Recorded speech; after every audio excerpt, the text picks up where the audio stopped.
पंचकुला के सेक्टर 16 में एक बिजनेसमैन और उसके 4 साल के बेटे की 2009 में हत्या करने के मामले में 1 लाख के इनामी मोस्ट वांटेड हत्या आरोपी दंपति को गिरफ्तार किया है।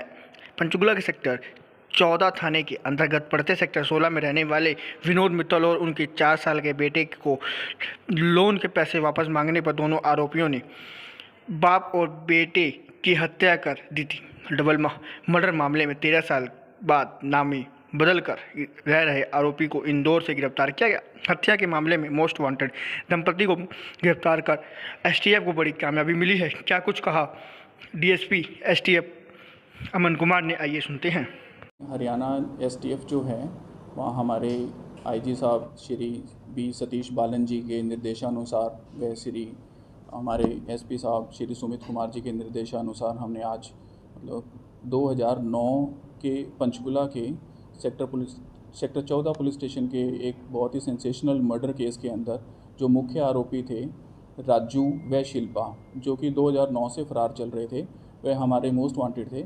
उनको हमारे अम्बाला यूनिट के इंस्पेक्टर दीपेंद्र जी की टीम ने कल इंदौर से काबू किया है और उसके अंदर हम ये दोनों 50-50 हज़ार रुपये के मोस्ट वांटेड थे और इन दोनों को हम इंदौर से काबू करके आज दीपेंद्र जी की टीम यहाँ पर लेके आई है, जिनको हमने सेक्टर 14 पुलिस स्टेशन में एसएचओ साहब के सन्मुख पेश किया है, जो आगे की कार्रवाई करेंगे। तो 2009 में जो मर्डर हुआ था, क्या मकसद था, किस तरह से हत्या हुई? ये राजू व शिल्पा जो दोनों एक्यूज़ड हैं, ये इस केस के मुख्य आरोपी थे। इन दोनों ने अपने और बाकी साथियों के साथ मिलके श्री विनोद मित्तल व उनके 4 साल के बच्चे जो कि यशन मित्तल था, उन दोनों का मर्डर किया था और उसके अंदर हमने पहले 6 आरोपी पहले ही गिरफ़्तार किए जा चुके हैं, जिनको मतलब कोर्ट ने सज़ा भी सुनाई है, जिनमें से 4 आरोपियों को उम्र कैद की सज़ा भी हुई है। तो उस केस के अंदर ये जो मेन एक्यूज़ थे, ये सिंस मतलब फरवरी 2009 तब से फ़रार चल रहे थे और कल हमने इनको वहाँ से इंदौर से काबू करने में सफलता हासिल की है।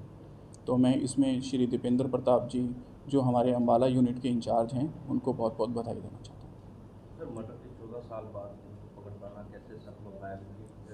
बाकी आरोपी पकड़े गए थे, उनको सज़ा भी हो चुकी थी, लेकिन इनको इतनी देर से ये एक्चुअल में तब यहाँ से मौके से फ़रार हो गए थे और ये उसके बाद से किसी भी के भी मतलब ना अपने परिवार के, ना अपने रिश्तेदारों के, ना अपने यारों दोस्तों के किसी के भी टच में नहीं थे। इवन कि जब हमने अब इनको गिरफ़्तार करने के बाद प्राइमरी पूछताछ की है तो हमारे एक्यूज़ड को अभी तक ये भी नहीं मालूम है कि इसकी मदर, फादर या इसके भाई मतलब कहाँ रहते हैं या इसके फादर मदर अभी ज़िंदा भी हैं या नहीं है। इस चीज़ की भी नॉलेज नहीं है मेन एक्यूज़ड को।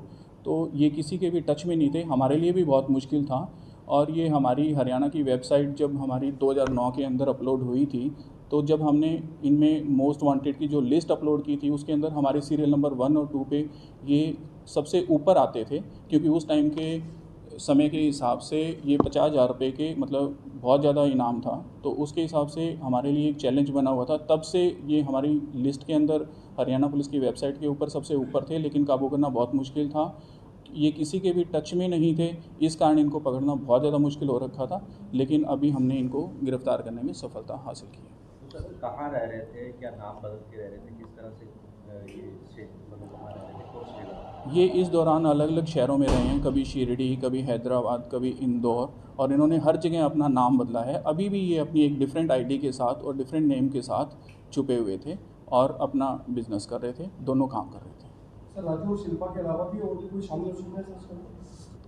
अभी तक हम मतलब पूछताछ करेंगे। अभी तक हमने प्राइमरी पूछताछ की है। इस केस की हमने पहले वैसे इन्वेस्टिगेशन की जा चुकी है, जिसमें 6 आरोपियों को गिरफ़्तार किया जा चुका है।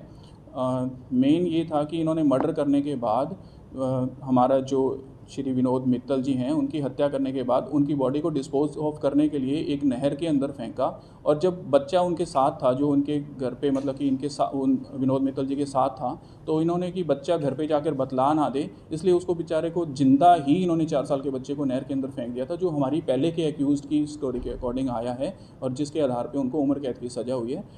लेकिन हम आगे फर्दर अब इनसे भी पूछताछ करेंगे कि उन एक्यूज़ के अलावा कोई और फर्दर इनके साथ शामिल था, तो हम उसके हिसाब से आगे की तफ्तीश करेंगे। इसका काम था और ये इनको पैसा दे रखा था इनका यही है कि ये एक हनुमानगढ़ के कस्बे से आए और मतलब इन्होंने यहाँ आके अपना सैलून खोलना था। तो सैलून खोलने के लिए विनोद मित्तल ने इनको फाइनेंस किया और जब अपना पैसा वापस मांगता था तो फिर इन्होंने मतलब पैसा ना देने की नीयत से उनकी हत्या कर दी। तो कोई और क्रिमिनल रिकॉर्ड है सर इसका इसके बाद? अभी उसके पहले का हमें उससे पहले का तो 2009 से पहले का तो नहीं मिला था, लेकिन जिस दौरान ये फरार रहे हैं उस दौरान अगर इन्होंने कोई क्राइम किया होगा तो उसके रिगार्डिंग हम इनसे पूछताछ भी करेंगे और हम अदर क्राइम रिकॉर्ड्स बाकी जिलों से राज्यों से खंगालेंगे। अपने घर से गायब हुए थे। हाँ बेटा गाड़ी खड़ी जो नागपुर से जाके नया में बेटा था। हाँ बिल्कुल वही, जिसमें 6 अरेस्ट हुए थे, एक शायद वो माइनर था, एक माइनर था। माइनर था। हाँ 2 बरी हो चुके हैं। जो एड देने के रिगार्डिंग हमने उनको अरेस्ट किया था वो 2 बरी हो चुके हैं। अभी 4 लोगों को अभी जो भी फरार थे इन दिनों में ये सैलून चलाते क्या बिजनेस कर रहे थे? अभी भी ये सैलून ही चला। और जिनसे इन्होंने आइडियाज बनाई अभी अलग अलग उनको भी ट्रेस कर रहे हो जैसे बिल्कुल, इन्होंने अलग अलग नाम जो चेंज किए हैं आज तक। राजू ने जो राजू का एक्चुअल नेम था वो पवन था और इसने बाद में नाम अपना विक्की पवार रखा यहाँ से फरार होने के बाद। उसके बाद अब ये रवि पवार के नाम से अपनी आईडी बना के और रह रहा था। ऐसे ही शिल्पा ने अपना नाम पहले सुमिता ठाकुर किया और फिर इसने अपना नाम अब प्रेजेंटली अंजलि रखा हुआ था। इवन कि इन्होंने अपनी बच्ची का नाम भी चेंज किया।